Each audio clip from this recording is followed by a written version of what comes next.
Crash! The gavel slammed down like a thunderclap, silencing the murmurs in the Pinewood Estates community center.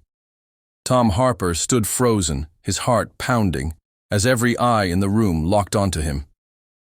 The air was thick with tension, and the fluorescent lights buzzed overhead, casting harsh shadows on the faces of the Homeowners Association, HOA board. At the center of the table sat Mrs. Evelyn Kravitz, the HOA president, her lips curled into a smug smile that didn't reach her cold, piercing eyes. "Mr. Harper," she declared, her voice dripping with authority, "your rosebush violates Regulation 47B, Section 3.2, Boundary Flora Encroachment. Remove it by tomorrow, or face a $500 fine."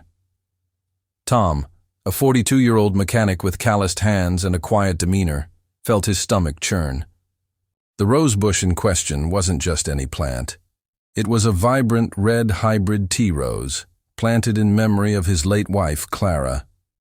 She'd loved roses, tending them with a tenderness that seemed to make the petals glow. After her passing, too. Years ago, Tom had moved to Pinewood Estates, a picture-perfect suburban neighborhood with manicured lawns and cookie-cutter homes, hoping for a fresh start.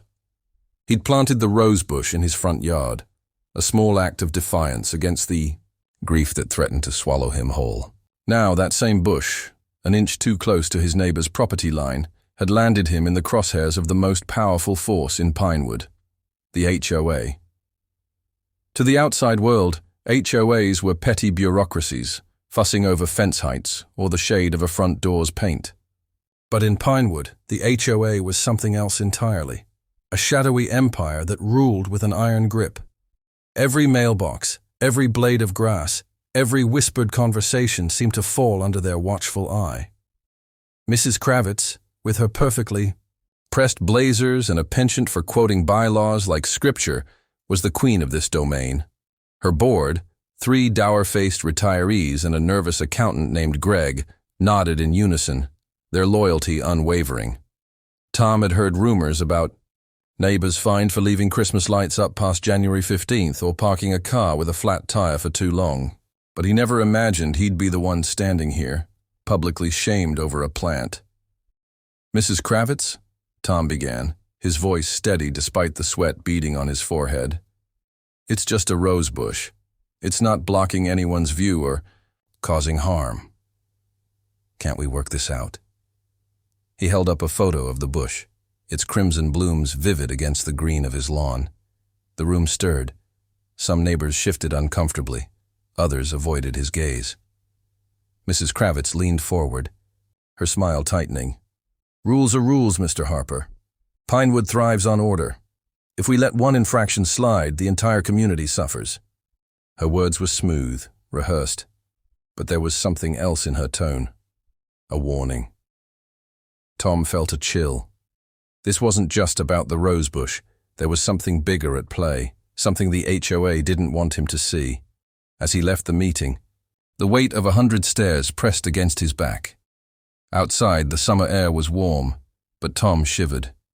He glanced at his house across the street, where the rosebush stood proudly by the property line. An inch, he thought. All this over. An inch? He remembered Clara's laugh, the way she'd hum while pruning her roses, her hands gentle but sure. That bush was all he had left of her, and he'd be damned if he'd let Mrs. Kravitz and her clipboard-wielding minions take it away. That night, Tom sat at his kitchen table, the HOA's violation notice, a neon-orange eyesore, mocking him from the counter. He poured a cup of black coffee, the kind Clara used to tease him for drinking so late, and opened his laptop. The HOA's website was a sterile maze of PDFs and jargon, but he downloaded the bylaws anyway. 50 pages of rules, from acceptable shrub heights to prohibited exterior decorations. It was mind-numbing, but Tom was determined. He wasn't a lawyer, but he'd spent years fixing engines, finding the one loose bolt that made the whole machine sputter. If there was a flaw in the HOA's armor, he'd find it. As he skimmed the bylaws, a strange clause caught his eye. Article 12, Section 8, Historical Preservation, and the Pinewood Trust. It was vague, mentioning protection of community, assets, and safeguarding historical integrity. Historical integrity? Pinewood was a 1980s subdivision, not a Civil War battlefield. What could possibly need preserving? The clause referenced a Pinewood Trust, but there were no details, no explanation of what it was or who controlled it. Tom's gut told him this was no accident. The HOA's obsession with control, the way Mrs. Kravitz's eyes had gleamed. When she mentioned order, it all pointed to something hidden. He leaned back, staring at the ceiling. Pinewood wasn't just a neighborhood, it was a machine, and the HOA was its engine. Tom had moved here for peace, for the promise of friendly BBQs and kids riding bikes down quiet streets. Instead, he'd stumbled into a world where a rose bush could spark a war. But Tom wasn't one to back down. He'd faced worse: grief, loss, the emptiness of a house without Clara's voice. If the HOA thought they could bully him into submission, they were about to meet a man who didn't quit. As the clock ticked past midnight, Tom made a decision. He'd keep his rosebush, fines be damned. But more than that, he'd uncover what the HOA was hiding. This wasn't just his fight.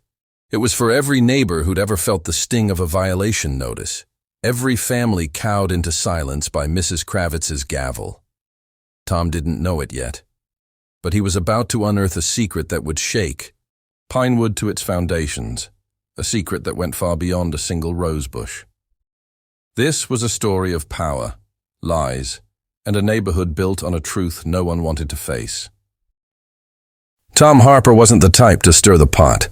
Every Saturday, he'd fire up his ancient lawnmower, ensuring his grass stayed at the HOA-mandated 2.5 inches, as per Regulation 22A, subsection 4.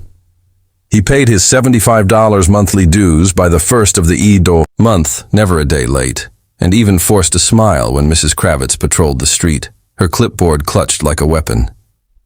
He'd chosen Pinewood Estates for its promise of calm, a place where kids rode bikes, neighbors waved, and life felt predictable after the chaos of losing Clara.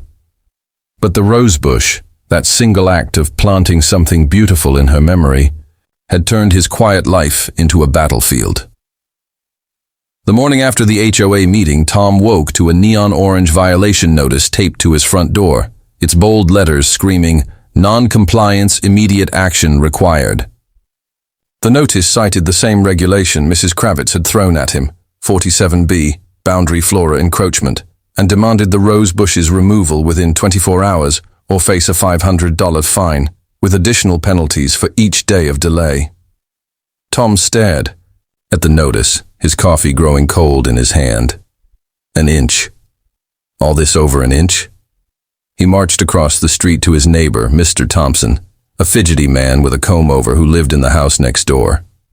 "Did you complain about the bush?" Tom asked, trying to keep his voice calm. Thompson's eyes darted to the ground. "No, Tom, I swear. I didn't say a word. The HOA, they just notice everything." Frustrated but undeterred, Tom decided to try reasoning with the HOA one more time. He spent the next day preparing for the following week's meeting, typing up a heartfelt speech about Clara and the rosebush. He printed photos of the bush in full bloom, its red petals a stark contrast to the uniformity of Pinewood's lawns. Surely, he thought, they'd see reason. When the meeting arrived, Tom stood before the board, his palms sweaty, but his voice steady. "This bush," he said, holding up the photo, "was my wife's favorite. She passed 2 years ago. It's not hurting anyone. It's just a memory I'm trying to keep alive." A few neighbors nodded sympathetically, but Mrs. Kravitz's face remained stone cold. "Mr. Harper," she said, "personal sentiment cannot override community standards. If we allow exceptions, chaos follows." The board agreed, and Greg, the accountant, mumbled something about precedents. Tom left the meeting humiliated, his plea dismissed like a child's tantrum. Back home, anger simmered in Tom's chest. He wasn't a lawyer or a public speaker, but he'd spent years fixing engines, finding the one loose bolt that made a machine fail.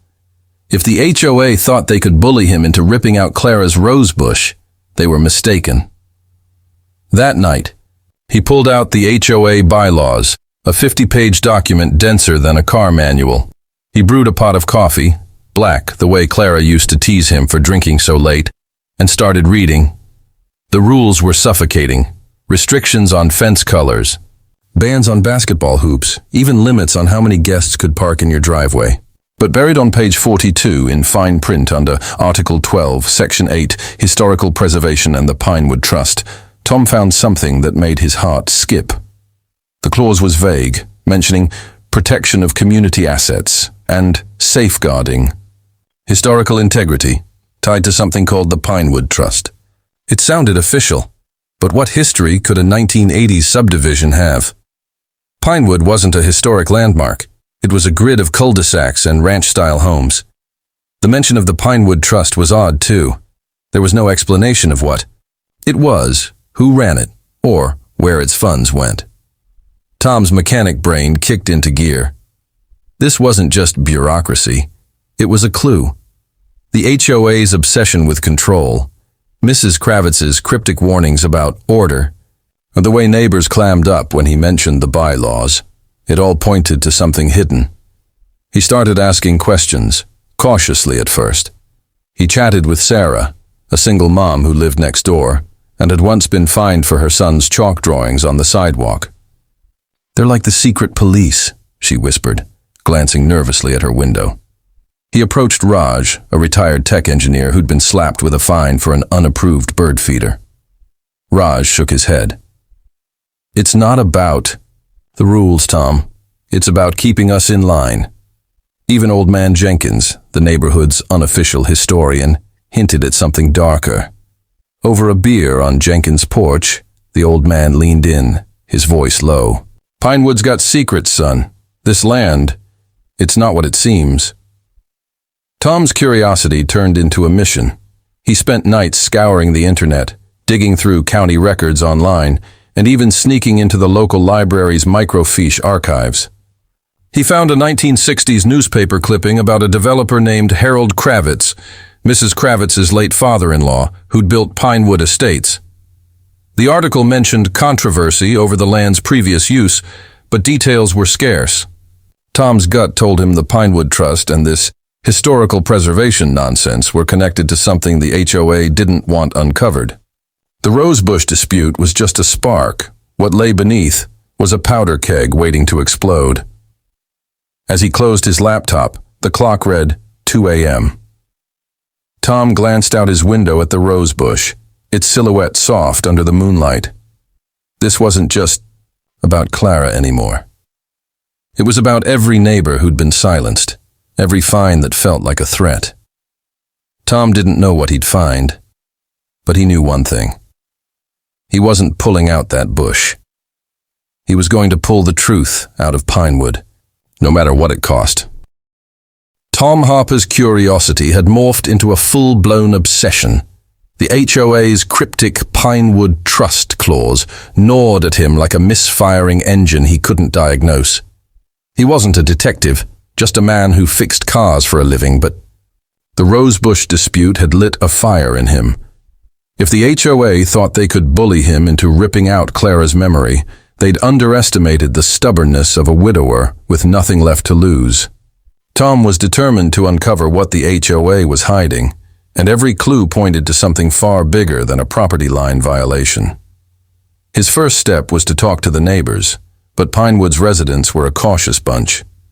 Years of HOA fines and threats had trained them to keep their heads down. Sarah, the single mom next door, shared her story of a $200 fine for her son's chalk drawings on the sidewalk.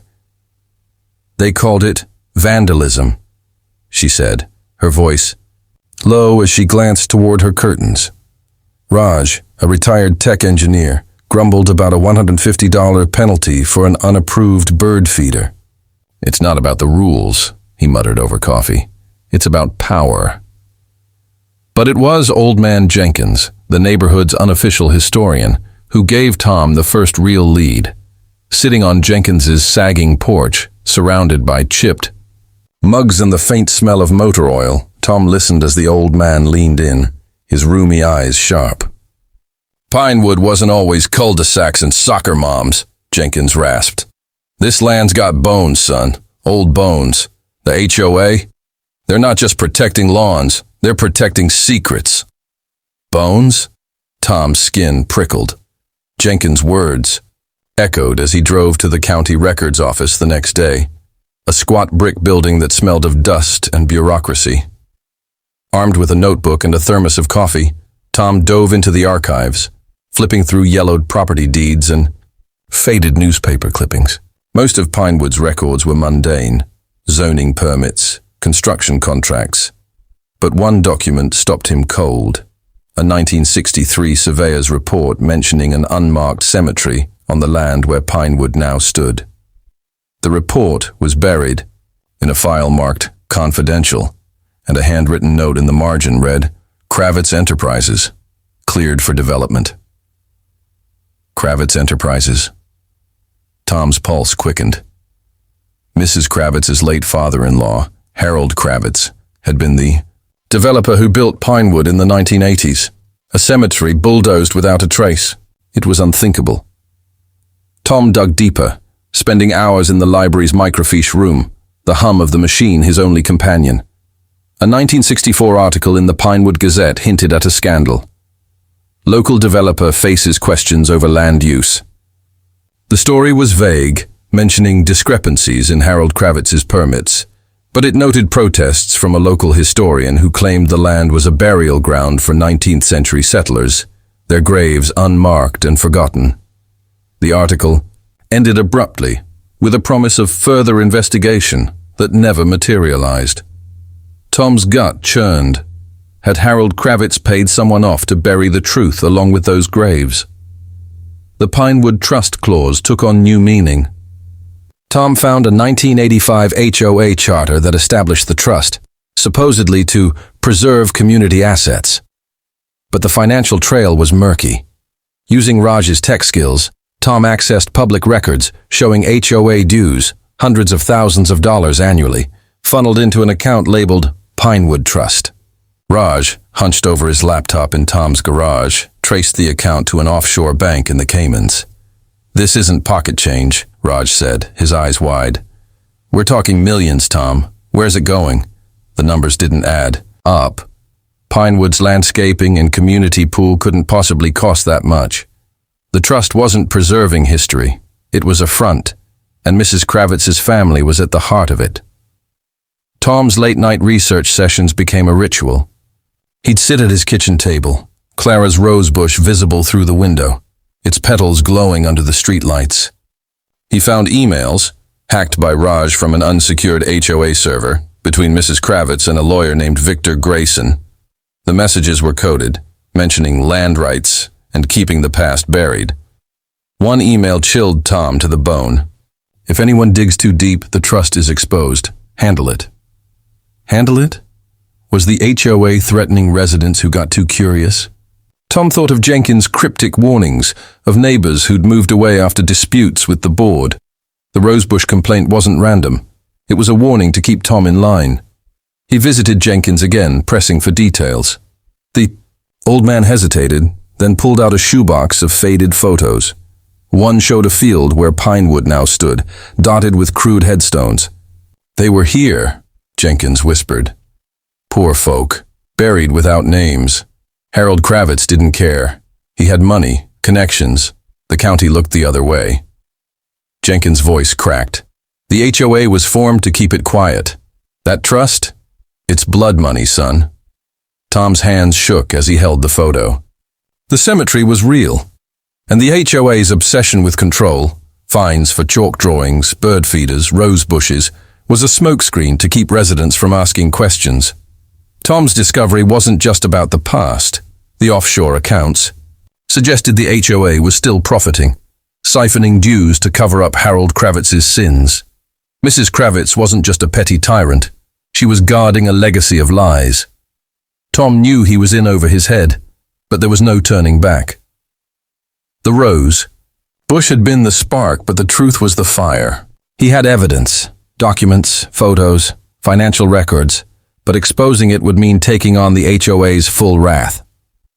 As he drove home, the neon orange violation notice still taped to his door, Tom made a choice. He'd fight, not just for Clara's, Rose's, but for every neighbor crushed under the HOA's heel. The truth was out there, and he was going to drag it into the light. Tom Harper was no longer just a mechanic fighting for a rosebush.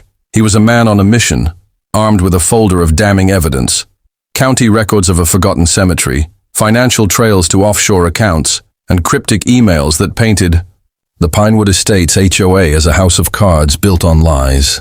The neon orange violation notice still clung to his front door like a badge of defiance. But Tom knew this battle was bigger than his yard. It was about every neighbor who'd been fined for a kid's chalk drawing or an unapproved mailbox.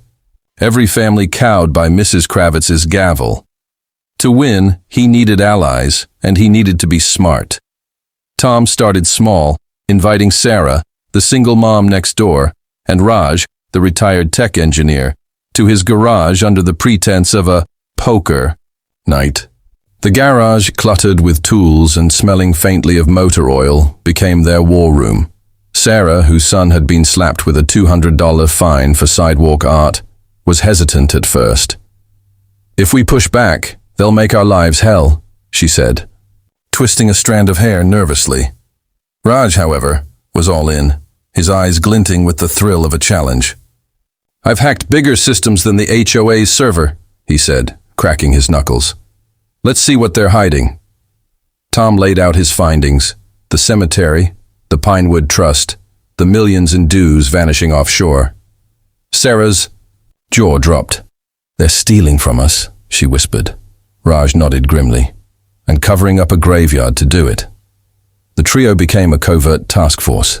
Raj used his tech skills to dig deeper into the HOA's digital footprint, accessing a poorly secured server with a treasure trove of emails. One thread, between Mrs. Kravitz and Victor Grayson, the shadowy lawyer, was particularly damning. "The trust must remain untouchable," Mrs. Kravitz wrote. "If Harper keeps digging, increase the fines. Shut him down." Another email from Grayson mentioned land rights and potential litigation risks if the cemetery was exposed. Tom's rosebush violation wasn't random. It was a calculated move to keep him quiet. The realization lit a fire in Sarah and Raj, too. "They're not just bullies," Sarah said, her voice shaking with anger. "They're criminals." Tom knew they couldn't confront the HOA directly. Not yet. They needed the neighborhood behind them. But Pinewood's residents were conditioned to fear the board. Fines, liens, even threats of foreclosure had silenced dissent for years. Tom's next move was risky but necessary.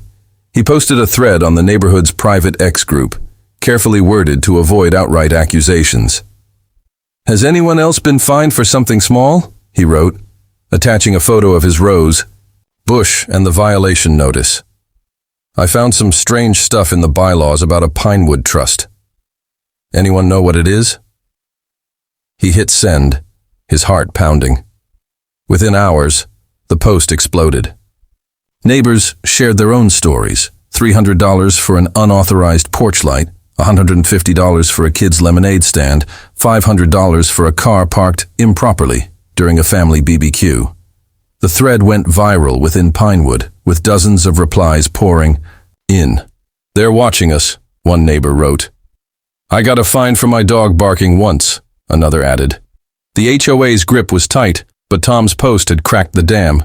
Mrs. Kravitz didn't take kindly to the rebellion. The next morning, Tom found a new notice on his door: a $1,000 fine for defamation and disruption of community harmony. Sarah and Raj got warnings too, citing collusion. But the HOA's heavy-handed response backfired. Neighbors, emboldened by the X thread, started talking openly at mailboxes and playgrounds. A local reporter, Mia Chen, caught wind of the buzz and reached out to Tom. "I've heard rumors about Pinewood's HOA for years," she said over coffee at a diner outside the neighborhood. "If you've got evidence, I can make this big." Tom handed her copies of the cemetery records, financial trails and emails, his hands steady despite the risk. Mia's eyes widened as she flipped through the documents. "This isn't just a story," she said. "It's a scandal." Tom knew exposure wasn't enough. He needed a public stand. He organized a protest at the next HOA meeting, rallying neighbors through whispered conversations and encrypted messages via Raj's secure app. The night of the meeting, the community center was packed, a sea of tense faces under the fluorescent lights. Tom stood at the podium, holding printouts of the cemetery records and bank statements. "This isn't about my rose bush," he shouted, his voice echoing. "It's about lies. They built our homes on a graveyard and stole our money to cover it up." He held up the evidence and the room erupted, neighbors cheering, some gasping, others shouting questions. Mrs. Kravitz banged her gavel, her face red with fury. "You're out of order, Mr. Harper," she screamed, but the crowd drowned her out. Sarah passed out copies of the documents, and Raj projected the offshore account details onto a screen. The HOA's facade was crumbling. The protest marked a turning point. Neighbors who'd once avoided Tom now clapped him on the back. Mia's article was in the works, and the county was taking notice. Mrs. Kravitz doubled down, issuing more fines, but the neighborhood was no longer afraid. Tom's garage meetings grew, with dozens of residents joining the fight. They called themselves the Pinewood Rebels, a nod to their shared defiance. Tom looked out at his rose bush each night, its petals a reminder of Clara's strength. He wasn't just fighting for her anymore. He was fighting for everyone. The HOA had underestimated Pinewood, and Tom was about to bring their empire down. The air in Pinewood Estates crackled with change. Tom Harper's protest at the HOA meeting had lit a fuse, and the neighborhood was no longer the docile, manicured grid it had been under Mrs. Evelyn Kravitz's iron rule. Mia Chen's exposé, published in the Pinewood Gazette and picked up by regional news outlets, hit like a bombshell. The headline screamed, "Pinewood's Dark Secret, HOA built on graves, millions missing." The article laid bare the truth Tom had uncovered. Pinewood Estates was constructed over an unmarked 19th century cemetery, bulldozed by Harold Kravitz in the 1980s, with the Pinewood Trust serving as a front to siphon HOA dues into offshore accounts. Mia's reporting included Tom's evidence, county records, financial trails, and damning emails between Mrs. Kravitz and Victor Grayson, the lawyer who'd helped orchestrate the cover-up. Overnight, Pinewood became a media circus, with news vans parked along cul-de-sacs and reporters knocking on doors. Mrs. Kravitz's response was swift but desperate. The morning after the exposé, she issued a statement via the HOA's website, claiming health issues and announcing her immediate resignation as president. By noon, neighbors spotted movers loading her pristine SUV with boxes, and by evening, her house stood dark, curtains drawn. Whispers spread that she'd fled to a vacation home in Florida, though some speculated she was dodging potential charges. The county sheriff's office launched an investigation, seizing HOA records from the community center. Auditors descended on the Pinewood Trust's financials, tracing millions in dues to a Cayman Islands account tied to Harold Kravitz's descendants. The scale of the scheme was staggering. Decades of residents' payments, meant for landscaping and community events, had been funneled into a slush fund to protect the Kravitz family's legacy. The revelation about the cemetery hit Pinewood hardest. Families of the deceased, traced through genealogical records by Mia's team, surfaced with stories of ancestors buried on the land, settlers and laborers whose graves were erased without ceremony. A local advocacy group, Descendants of the Forgotten, demanded a memorial and reparations. The news shook neighbors who'd lived in Pinewood for years, unaware their homes stood on sacred ground. Sarah, the single mom who'd joined Tom's fight, wept at a community meeting. "I thought the HOA was just petty," she said. "But this? It's like we've been living a lie." Raj, ever the pragmatist, calculated the stolen dues. Over $4 million in the last decade alone. That's our money. Tom, once a quiet mechanic, became an unlikely hero. Neighbors who'd avoided him now stopped by with casseroles and gratitude. The Pinewood Rebels, as their garage group called themselves, grew into a movement. They held candlelit vigils outside the community center, demanding accountability. The remaining HOA board members, Greg the accountant and the 3 retirees, resigned under pressure, replaced by an interim board of volunteers, including Sarah and Raj. The new board's first act was to rewrite the bylaws, slashing the draconian rules that had choked Pinewood. No more fines for chalk drawings or bird feeders. The neon orange violation notice on Tom's door was torn down, and his rosebush, Clara's rosebush, stood untouched, its red petals a quiet symbol of victory. But Tom wasn't done. He worked with the descendants of the forgotten to plan a memorial for the cemetery. At a town hall, residents voted to dedicate a corner of the community park to a garden and plaque honoring the lost souls. Tom spoke at the groundbreaking, his voice steady but thick with emotion. "This isn't just about righting a wrong," he said, holding a new rosebush he'd brought to plant. "It's about remembering who we are. Clara taught me that." As he dug into the earth, neighbors clapped, some wiping tears. He whispered, "For you, Clara," as he set the roots in place, the crowd falling silent. The moment felt sacred, a reclaiming of Pinewood's soul. The fallout continued. Victor. Grayson faced charges for money laundering, and the county froze the Pinewood Trust's accounts. Residents received partial refunds from recovered funds, though the process would take years. The new HOA board prioritized transparency, posting financials online and holding open forums. Pinewood began to heal, its streets buzzing with a new energy. Kids drew chalk murals without fear, and neighbors hosted BBQs without checking bylaws. Tom, who'd once sought solitude in Pinewood, found himself at the heart of a community reborn. Letters poured in from other neighborhoods, inspired by Pinewood's stand against HOA tyranny. Mia's article won a journalism award, and she credited Tom in her acceptance speech, calling him the man who planted a rose and uprooted a lie. As summer faded, Tom stood by his rosebush, now joined by the memorial garden across the street. Pinewood wasn't perfect. Scars lingered, and some neighbors still grumbled about change, but it was free. The HOA's empire had crumbled, replaced by a community that valued people over rules. Tom's fight, sparked by a single inch, had exposed a mountain of secrets, proving one man's defiance could change everything.